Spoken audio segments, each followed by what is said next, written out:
മോളെ, എന്തിനാ ഇനി കണ്ണീരൊഴുക്കണേ? മറ്റുള്ളവരെ കൂടെ വിഷമിപ്പിക്കാനോ? എനിക്ക് തോന്നിയ ഇഷ്ടം ഞാൻ മുത്തശ്ശനോടല്ല ആദ്യം പറഞ്ഞത്. എല്ലാം തീരുമാനിച്ച് ഉറപ്പിച്ചതും മുത്തശ്ശൻ തന്നെയല്ലേ? തെറ്റുപറ്റി. വാക്കു പറഞ്ഞാൽ ആണുവീട്ട വ്യതിചലിക്കാത്തവരാണ് ഉദയപുരത്തെ രാജാക്കന്മാർ.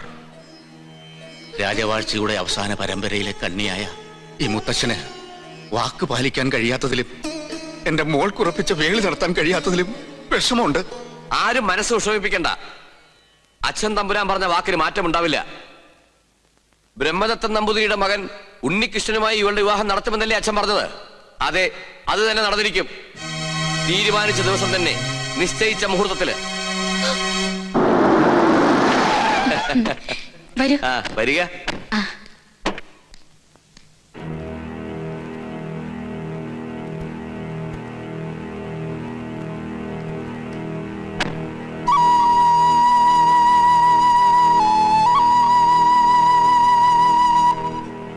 മോളെ, എല്ലാരും എത്തി. ഇനി ഞാനൊരു കാഴ്ച വസ്തുവായി നിന്ന് കൊടുക്കണം അല്ലേ മുത്തശ്ശ? നിൽക്കാം. ഒരു രാജപരമ്പരയുടെ തീരാ ദുഃഖം തീർക്കാൻ മണ്ഡപത്തിലോ ഇരുന്ന് കൊടുക്കാം. പക്ഷെ ഈ ഗോപിക മോളുടെ മനസ്സ് മനസ്സിലാക്കാൻ മുത്തശ്ശന് പോലും കഴിഞ്ഞില്ലല്ലോ. അല്ല, ഇതാരാ? വരണം വരണം. അമ്മേ, അമ്മാവാ, ഇതാരാ വന്നിരിക്കാന്ന് നോക്കിയേ. വരിക. ഒന്നും തോന്നരുത് എന്റെ കുട്ടിയെ. അന്യജാതിക്കാരെ ആരെയും അകത്തേക്ക് കടത്താറില്ല. എന്താണ് സുലൈമാൻ ഈ വീട്ടിലേക്ക് വിശേഷിച്ച്? ഞാനും ഗോപിയും തമ്മിൽ ഇഷ്ടത്തില. ഓഹോ. ദയവ് ചെയ്ത് ഉണ്ണികൃഷ്ണൻ അതിനൊരു തടസ്സമായിട്ട് നിൽക്കരുത്. അതിന് സുലൈമാൻ അല്ലല്ലോ, മണിമല മാണിക്കത്തെ ഉണ്ണികൃഷ്ണൻ നമ്പൂതിരി അല്ലേ ഗോപിയെ സ്നേഹിച്ചത്? ഞാൻ പാടേണ്ട സ്ഥലത്ത് നീ പാടുക, ഞാൻ പൂജ ചെയ്യാൻ എത്തേണ്ടടുത്ത് നീ എത്തുക. ഇതുവരെ എന്നെ ഞാൻ അറിയാതെ തോൽപ്പിച്ചോണ്ടിരിക്കുകയായിരുന്നില്ലേ നീ? ഇത്തവണയെങ്കിലും ഞാനും ജയിക്കട്ടെ. വിശ്വസിക്കാമെങ്കിൽ വിശ്വസിക്കാം. മനഃപൂർവ്വം നിന്റെ നേട്ടവും തട്ടിയെടുക്കാൻ ഞാൻ ഇതുവരെ ശ്രമിച്ചിട്ടില്ല. സാഹചര്യങ്ങൾ കൊണ്ടെത്തിച്ചതാ എന്നെ ഇവിടെ വരെ. ഉണ്ണികൃഷ്ണ, നീ കല്യാണത്തിന് പിന്മാറണം. നിന്നോടിറങ്ങി പോവാനാ പറഞ്ഞത്, അല്ലെങ്കിൽ നാട്ടുകാരെ വിളിച്ചുകൂട്ടി തല്ലിക്കേണ്ടി വരും. ആരെ വിളിക്കണ്ട, ഞാൻ പോയിക്കോളാം.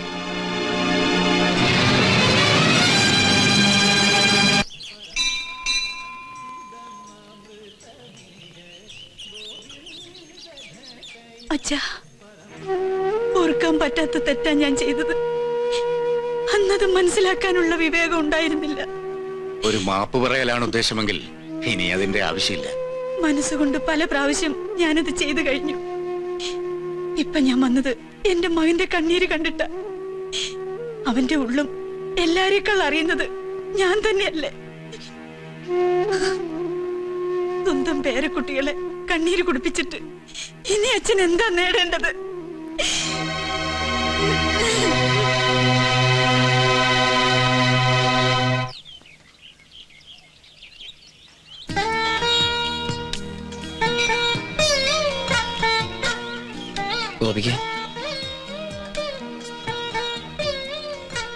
ഗോപിക സംസാരിച്ചതും പ്രവർത്തിച്ചതും എല്ലാം സ്വന്തം ഇഷ്ടത്തോടെ അല്ലായിരുന്നു എന്ന് മനസ്സ് പറയണം.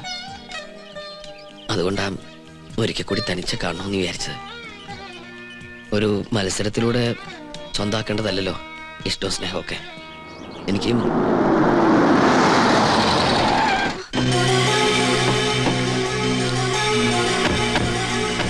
അപ്പൊ ഇതായിരുന്നു നിന്റെ ഉദ്ദേശം? ഇനി തന്നെ ഞാൻ വെറുതെ വിടില്ല.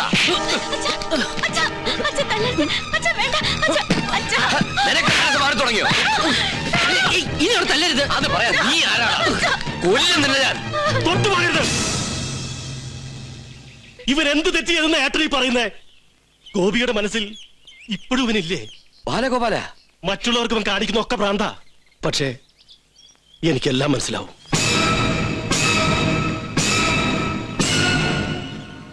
പരസ്പരം സ്നേഹിക്കുന്നവരെ ഒരുമിപ്പിക്കുന്നതിൽ കവിഞ്ഞ് മറ്റൊരു പുണ്യവും എനിക്ക് കിട്ടാനില്ലെന്ന് ഞാൻ മനസ്സിലാക്കി. നിനക്ക് ഗോപിയെ വിവാഹം കഴിക്കണം. ഞാൻ സഹായിക്കാം. അതിശയിക്കണ്ട. ജീവിതത്തിൽ ഒരു നല്ല കാര്യങ്ങളും ചെയ്യട്ടോ നിന്റെ അമ്മാവൻ. ഇന്ന് രാത്രി 11 മണിയാവുമ്പോ കൊട്ടാരത്തിന്റെ പിൻഭാഗത്തുള്ള നെൽപ്പുരയിൽ വന്നാൽ മതി. ഞാൻ അവളുമായിട്ട് അവിടെ എത്താം.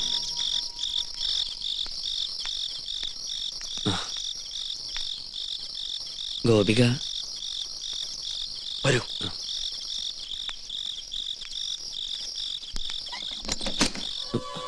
എന്താ? വരണം വരണം. എന്തു പറ്റി? പ്രതീക്ഷിക്കാത്ത ആളെ കണ്ടപ്പോ പേടിച്ചു പോയോ? നീ എന്തോ നടക്കെ എന്നെ കുറിച്ച് കരുതിയത്? ഇനി നീ ജീവിച്ചിരുന്നാൽ നാളെ എന്റെ മകളുടെ കല്യാണം മുഹൂർത്തത്തിന് നടന്നില്ലെങ്കിലോ?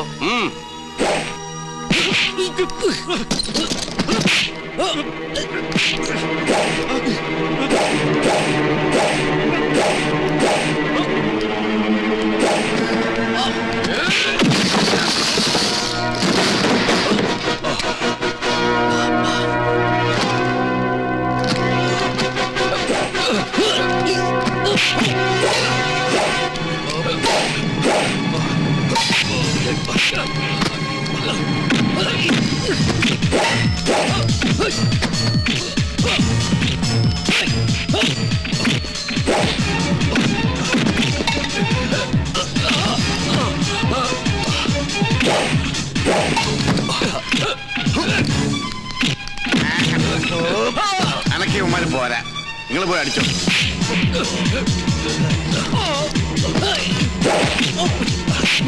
എന്ത്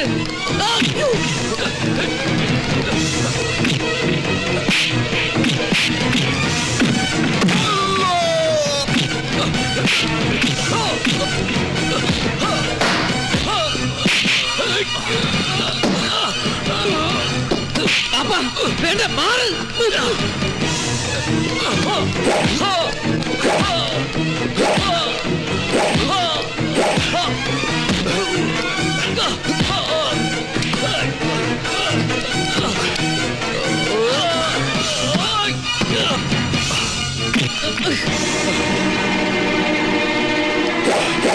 അടുത്തു പോകരുത്, കൊന്നുകളെ ഞാൻ. നമ്മൾ തമ്മിൽ പഴയൊരു കണക്ക് ബാക്കിയുണ്ട്, അതൊന്ന് തീർക്കണ്ടേ?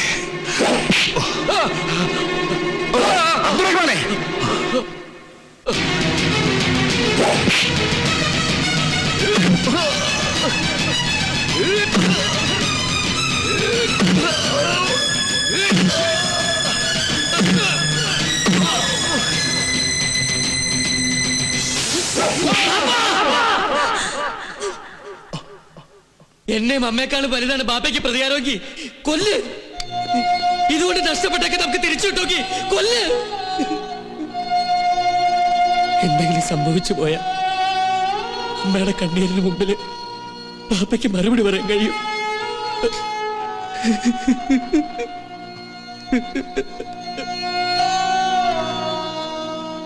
ഉദയപുരം കൊട്ടാരത്തിലെ ഏതെങ്കിലും ഒരു ജീവൻ നിനക്ക് മതിയെങ്കിൽ ഈ വൃദ്ധൻ അതിന് തയ്യാറാണ്. ഏതാണ്ട് കേട്ടിനെക്കാണ് തല്ലിക്കൊള്ളേ മാറണേ. പയ്യെങ്കിൽ മാറ്, ഞങ്ങൾ കൊല്ലാം. വേണ്ട, നിങ്ങൾ ആരും ഇതിൽ ഇടപെടണ്ട. ഇനി വേണോ നിനക്ക് ഈ ബന്ധം? വേണ്ട, എനിക്കൊന്നും വേണ്ട. ഞാൻ നന്മ മാത്രമേ ആഗ്രഹിച്ചിട്ടുള്ളൂ. കേട്ടില്ലേ ഇവൻ പറഞ്ഞത്? സ്നേഹത്തിന്റെ വിലയെന്തെന്ന് നിങ്ങൾക്ക് ആർക്കും അറിയില്ല.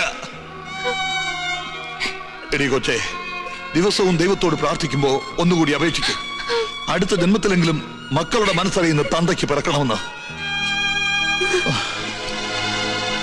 വിവാഹത്തിന് തടസ്സമായിട്ട് ഞങ്ങൾ ഈ ഔട്ട് ഹൗസിൽ ഉണ്ടാവില്ല. നാളെ മുഹൂർത്തത്തിന് മുമ്പേ ഞങ്ങൾ ഇവിടുന്ന് പോവാം. കല്യാണം മംഗളമായി നടക്കട്ടെ.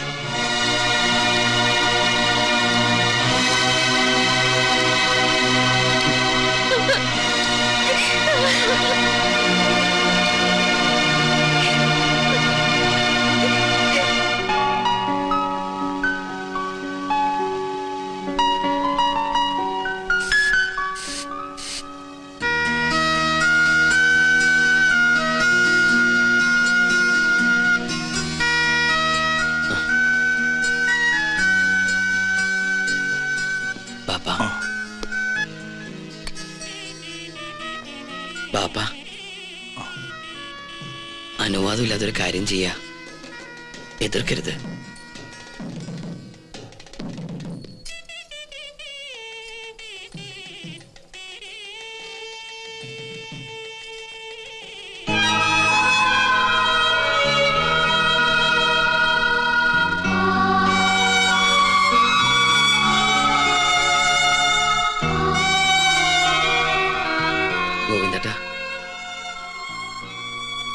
താക്കോല് വലിയ തിരുമനസിനെ ഏൽപ്പിക്കണം.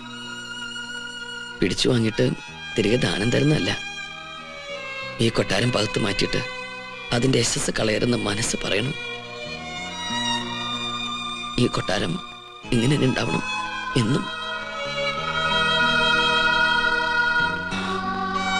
വരട്ടെ.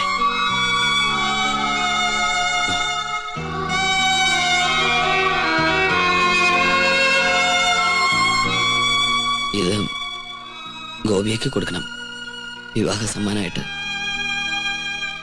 ജയിച്ചവർക്കുള്ള സമ്മാനമല്ലേ ഇത്? ഞാനിപ്പോ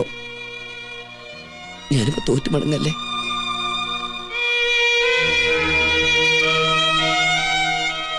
ഹരിശേട്ടാ, ഞാൻ ചെയ്ത തെറ്റുകളൊക്കെ പൊറുക്കണം. വിവേകമില്ലാത്ത കൂടപ്പിറപ്പ് കാട്ടിക്കൂട്ടി വികൃതികളായിട്ട് കരുതണം എല്ലാം.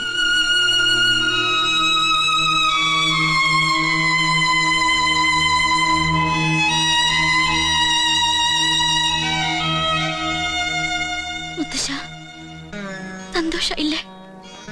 എനിക്കത് മതി. മനസ്സ് നിറഞ്ഞ് അനുഗ്രഹിക്കണം.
സുലൈമാനെ,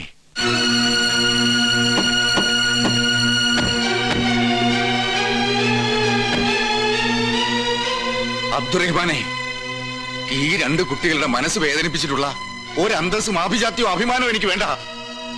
കൊണ്ടുപൊക്കോ എന്റെ മോളെ. അച്ഛൻ എന്ത് ഭ്രാന്തായി കാട്ടണേ? ശബ്ദിക്കരുത്. എന്റെ മോൾ കൈവിട്ടു പോയതിന്റെ വേദന 10-25 കൊല്ലം ഉള്ളിലൊതുക്കിക്കൊണ്ട് നടന്നവനാ ഞാൻ. വയ്യ, എനിക്കിനി ഒന്നും താങ്ങാനാവില്ല. ഇല്ല, ഞങ്ങൾ സമ്മതിക്കില്ല. തൊട്ടുപോകരുതവളെ. ഒരു നാട് ഭരിച്ചിട്ടുള്ളവനാ ഞാൻ. എനിക്ക് എന്റെ കുടുംബം ഭരിക്കാൻ ആരെയും പേടിക്കണ്ട. എന്നെ അനുസരിക്കാൻ ബുദ്ധിമുട്ടുള്ളവർക്ക് ഇവിടുന്ന് പോകാം. ഇവനും ഈ കൊട്ടാരത്തിലെ രക്തം തന്നെയാ.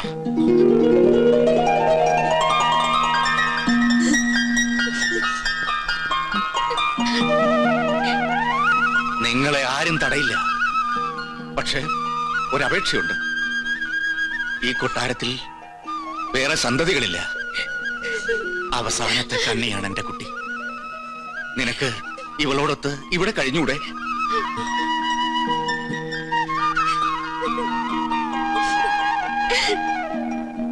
യുവരാജാവായിട്ട് വേണ്ട, സുൽത്താനായിട്ട് മതി. ഈ ഉദയപുരം കൊട്ടാരത്തിലെ സുൽത്താൻ. തിരുമനസേ, ഈ മംഗള മുഹൂർത്തത്തിലെങ്കിലും ആ സ്വർണ്ണ കിരീടം എടുത്ത് ശിരസിലും ചെങ്കോലെടുത്ത് കയ്യിലും കൊടുത്തൂടെ? അതൊന്ന് കൺകുറുക്ക കാണാനുള്ള ആർത്തി കൊണ്ടാണ് കേട്ടോ. മണ്ടൻ. എടോ, അതൊക്കെ മ്യൂസിയത്തിലേക്ക് കൊണ്ടുപോയിട്ട് കാലം എത്ര? മ്യൂസിയത്തിലോ? അവിടുന്ന് ഒരു കത്ത് തന്നിരുന്നെങ്കിൽ നോമത് എടുത്തോണ്ട് പോകായിരുന്നു. അല്ലെ, വരായിരുന്നു.